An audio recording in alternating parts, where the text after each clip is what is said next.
चीन भ्रमणको गृह कार्यमा प्रधानमन्त्री प्रचण्ड। भ्रमणको पूर्व सन्ध्यामा सकारात्मक सङ्केत। के एजेन्डा तय गर्दैछ नेपालले?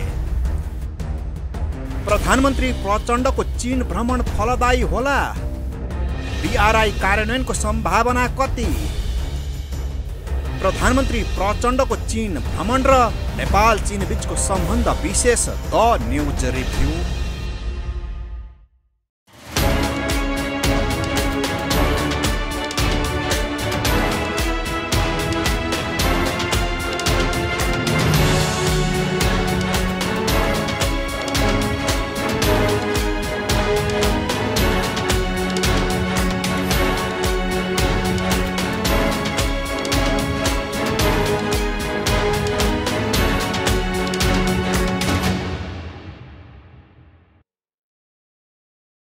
नमस्कार, खास न्यूजको बहुकोणीय चिरफार गर्ने कार्यक्रम द न्युज रिभ्यूको आजको अङ्कमा स्वागत छ।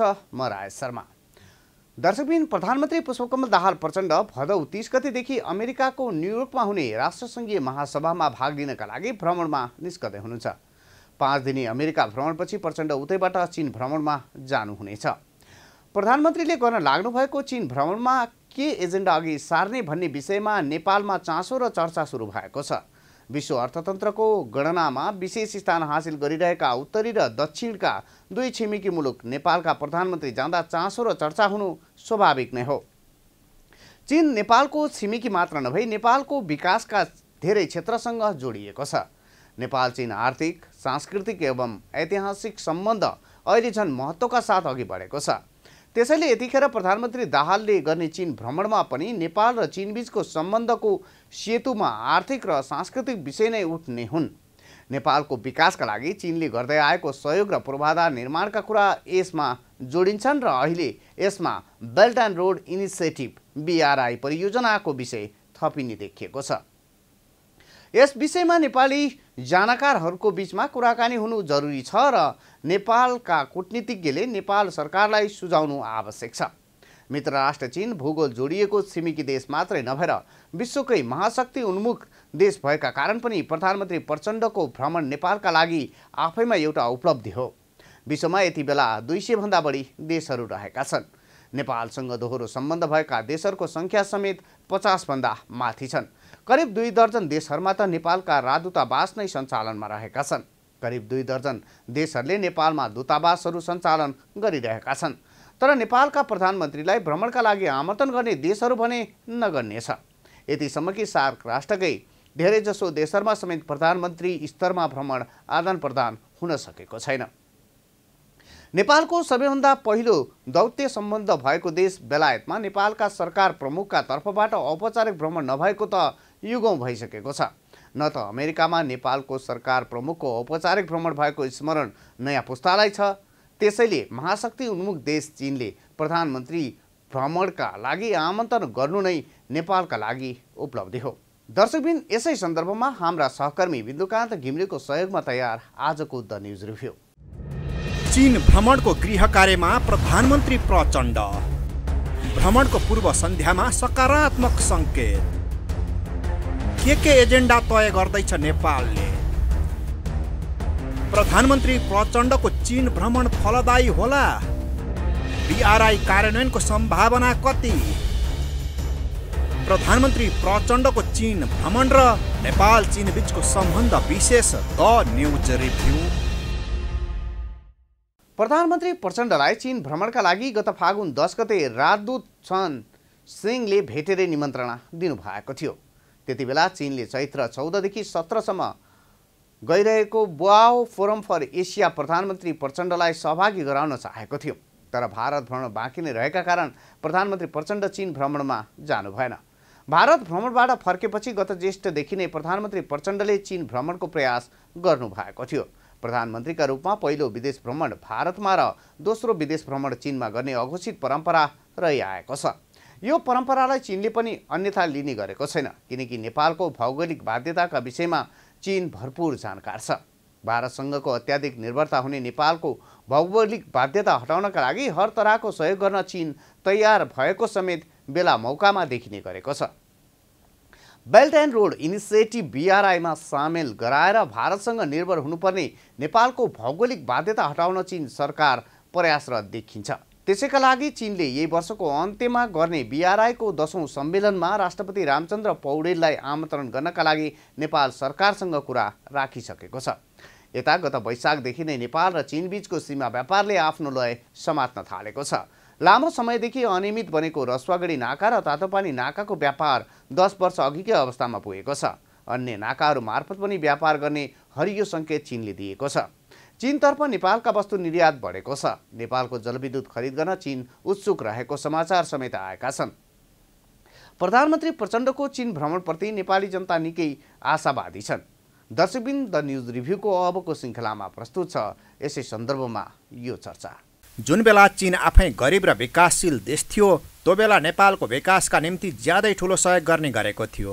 तर आज चीन विश्वकै दोस्रो धनी तथा विकसित देश भइसक्दा नेपाललाई गर्दै आएको सहयोग घटाएको विषयमा विभिन्न खालका टिक्का टिप्पणी हुने गरेका छन्।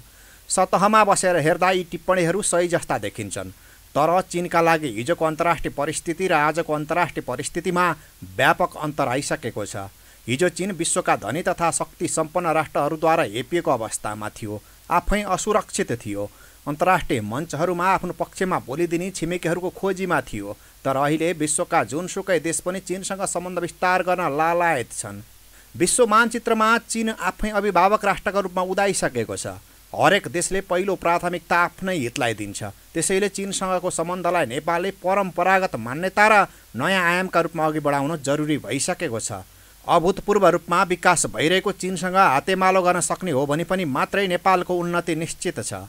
नेपालले BRI परियोजनामा हस्ताक्षर गरेको 6 वर्ष पुगिसकेको छ। यसअघि प्रधानमन्त्री पुष्पकमल दाहाल प्रचण्ड दोस्रो पटक मुलुकको प्रधानमन्त्री भएका बेला सन् 2017 को मेमा सो परियोजनामा नेपालले हस्ताक्षर गरेको थियो। खास गरी सडक सञ्जाल र अन्य भौतिक पूर्वाधारका विषयलाई प्राथमिकतामा राखेर चिनिया राष्ट्रपति सी जिनपिङले सन् 2013बाट विश्व परियोजनाका रूपमा चीनले अघि बढाएको यो आयोजनामा नेपालले पनि निकै चासो र चर्चाका साथ हस्ताक्षर गरेको हो। BRI अन्तर्गत नेपालले यहाँका सडक पूर्वाधार र अन्य विकास आयोजनाको निर्माणमा सहयोग अपेक्षा गरेको छ। त्यसैले नेपालले यस अन्तर्गत गर्ने विभिन्न 35वटा परियोजनाको सूची प्रस्ताव गरेकामा चीनले 9 वटामा सहमति जनाएको थियो। सुरुङ तथा रेलमार्ग र अन्य विकास आयोजनालाई ती 9 आयोजनामा राखेर चीनले निर्माणको सहमति जनाएको हो। तर आजका दिनसम्म पनि यस आयोजनाबाट अघि बढाइने भनिएका परियोजनाको अर्थपूर्ण सुरुवात गर्न सकिएको अवस्था छैन। ती परियोजना नेपालमा कुनै न कुनै रूपमा सञ्चालनमा आएका र आउने तयारीमा रहेका भए पनि तिनलाई BRI परियोजनाको फ्रेमवर्क भित्रै राखिएको भनी छैन। त्यसैले यस विषयको थप स्पष्टता एवं परियोजनाको कार्यान्वयन योजनाका लागि पनि प्रधानमन्त्री प्रचण्डको चीन भ्रमण थप महत्त्वपूर्ण छ। चीन भ्रमणको गृह कार्यमा प्रधानमन्त्री प्रचण्ड। भ्रमणको पूर्व सन्ध्यामा सकारात्मक सङ्केत। के एजेन्डा तय गर्दैछ नेपालले? प्रधानमन्त्री प्रचण्डको चीन भ्रमण फलदायी होला? BRI कार्यान्वयनको सम्भावना कति? प्रधानमन्त्री प्रचण्डको चीन भ्रमण र नेपाल चीन बीचको सम्बन्ध विशेष द न्युज रिभ्यू। दर्शकबिन पछिल्लो 1 दशकतिर चीनले पूर्वाधार निर्माण र विकासको गतिलाई झन द्रुत बनाएको छ। चीनको यो असाधारण उपलब्धिलाई नेपालले पनि चीनसँगको BRI सम्झौतासँग जोड्न सक्छ कि सक्दैन भन्ने प्रश्न नै प्रधानमन्त्री प्रचण्डको आसन्न चीन भ्रमणको सबैभन्दा महत्त्वपूर्ण पाटो हो। BRI परियोजना कार्यान्वयन गर्न सक्दा नेपालले लाभ कसरी लिन सक्छ? प्रधानमन्त्रीको आसन्न भ्रमण बनाउनु पर्ने यो मुख्य एजेन्डा यही नै हो। केही दशकदेखि चीनले गरिब उन्मूलन कार्यक्रमलाई सशक्त रूपमा अघि बढाएको छ। गरिबी निवारण कार्यक्रम चीनले विश्व स्तरकै अभूतपूर्व सफलता पनि हासिल गरेको छ। यतिसम्म कि कोभिड महामारीको बेलामा समेत चीनले वार्षिक 84 लाख जनतालाई गरिबीको रेखा माथि ल्याएको थियो। चीनले देशमा गरिब निवारणको एजेन्डालाई सशक्त कार्यान्वयनमा ल्याएको छ।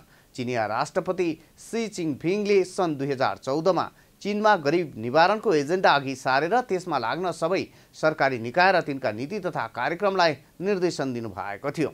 चीनको गरिबी विरुद्धको लडाईँ अनुसरण नेपालका लागि पनि महत्त्वपूर्ण हुन सक्छ। चीनले लिएको यो गरिबी निवारण कार्यक्रमको आधार भनेको कृषि हो। देशमा गरिबी घटाउन र हटाउनका लागि उनीहरूले कृषिमा लगानी बढाएका र महत्त्व दिएका छन्। कोरोना महामारी अघि र त्यसपछि पनि चिनिया कृषि उपज र त्यसको निर्यातमा ध्यान दिएका छन्। अन्न उत्पादनको यो अभियानबाट नेपालले केही ग्रहण गर्न सक्दा हामी जस्ता झन्डै कृषि प्रधान देशलाई फाइदा पुग्ने भने निश्चित छ। चीनले आगामी सन् 2030 को दशकलाई खाद्य सुरक्षा स्तरमा उक्लने उद्देश्य लिएको छ। खाद्य सुरक्षाको दृष्टिले विश्वको सुरक्षित देशको सूचीमा दर्ज हुने लक्ष्य पनि चीनको रहेको छ। त्यसकारण पनि उनीहरू खाद्य सुरक्षा नीतिलाई अघि सारेका छन्। चीनको कृषि क्रान्तिबाट नेपालले पनि सिक्नुपर्ने बेला आएको छ।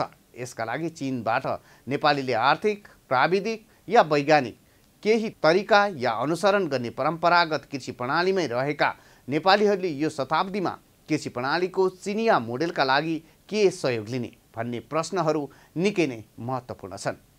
दर्शकबिन द न्युज रिभ्यूको अबको श्रृङ्खलामा प्रस्तुत छ यसै सन्दर्भमा यो चर्चा।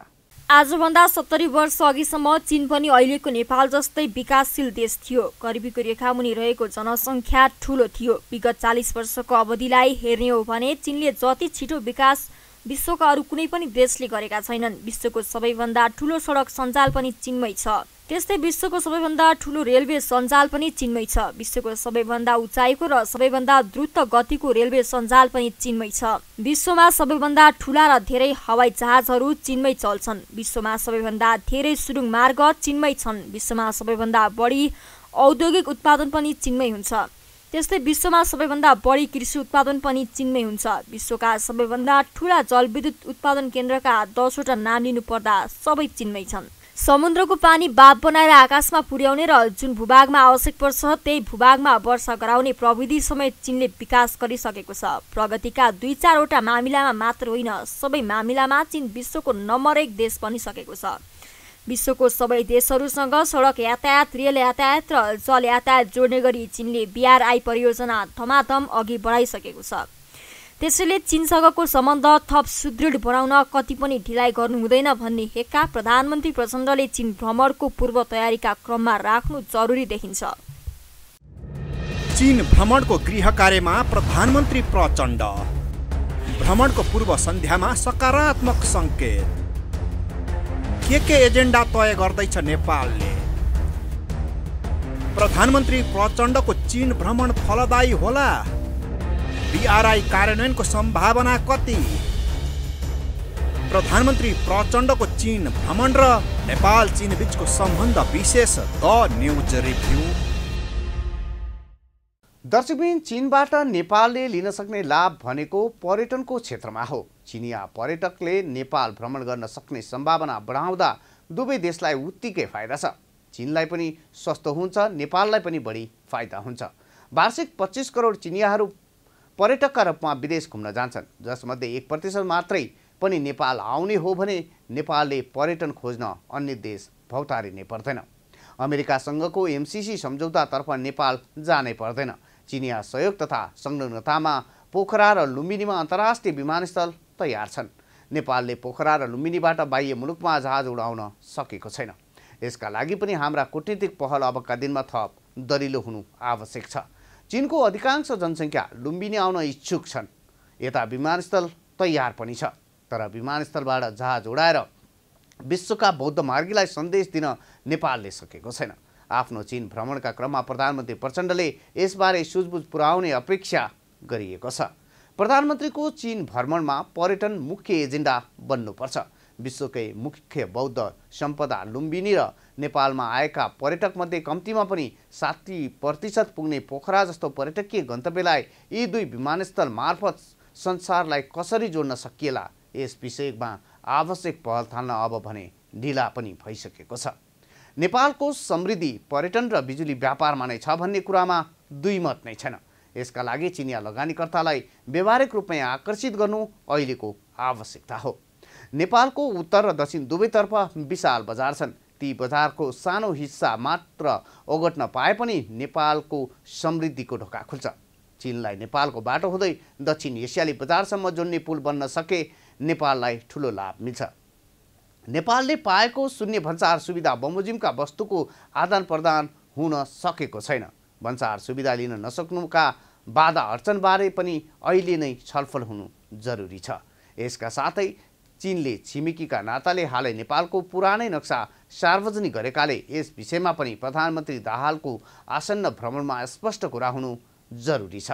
सीमा या अन्य यस्तै द्विपक्षीय कूटनीतिक विषयहरू फैलिन नपाउँदै वार्ताको टेबलमा ल्याएर स्पष्ट गर्न सकिएन भने पछि अर्थपूर्ण नरहन पनि सक्छ।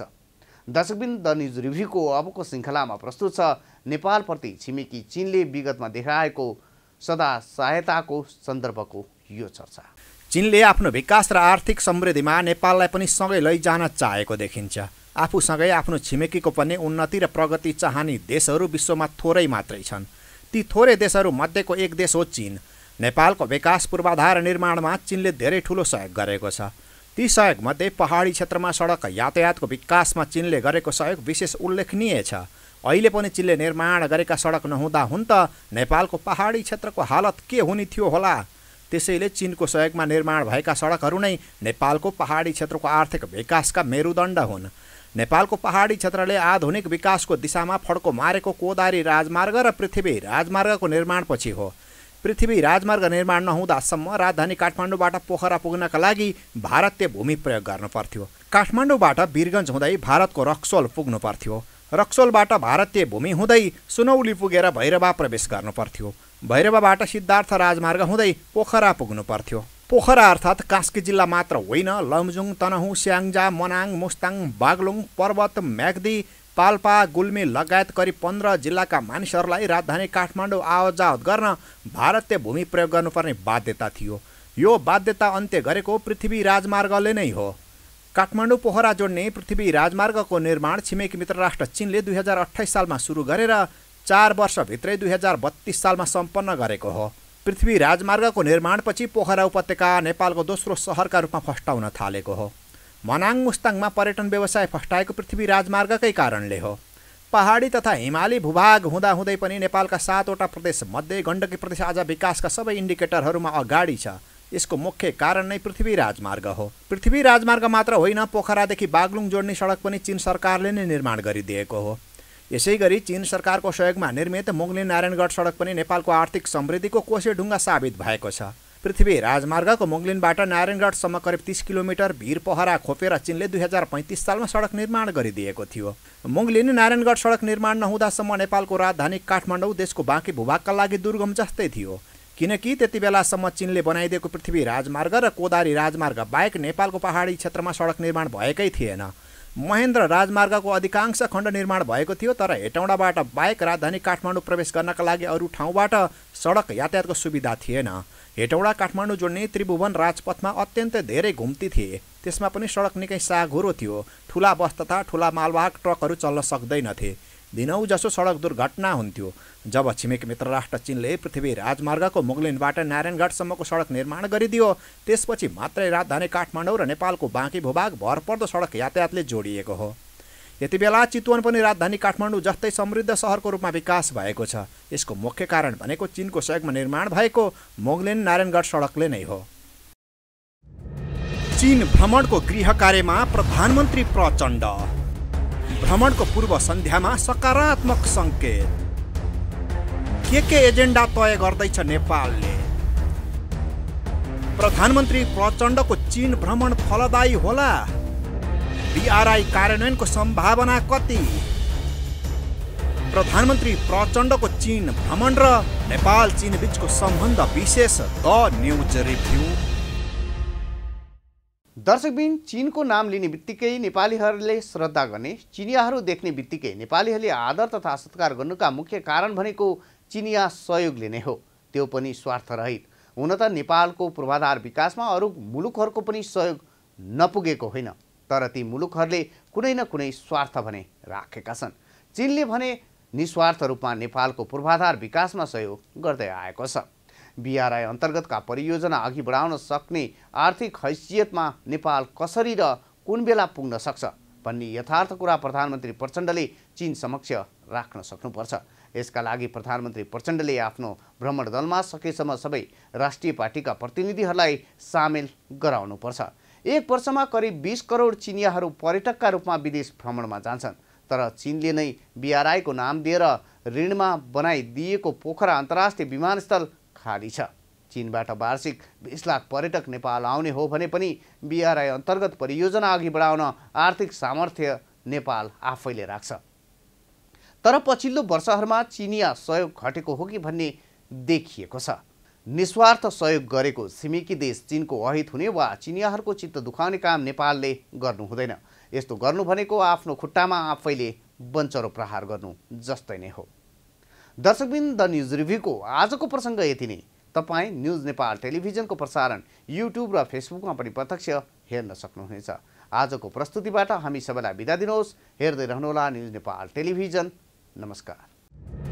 चीन भ्रमणको गृह कार्यमा प्रधानमन्त्री प्रचण्ड। भ्रमणको पूर्व सन्ध्यामा सकारात्मक सङ्केत। के एजेन्डा तय गर्दैछ नेपालले? प्रधानमन्त्री प्रचण्डको चीन भ्रमण फलदायी होला? BRI कार्यान्वयनको सम्भावना कति? प्रधानमन्त्री प्रचण्डको चीन भ्रमण र नेपाल चीन बीचको सम्बन्ध विशेष द न्युज रिभ्यू।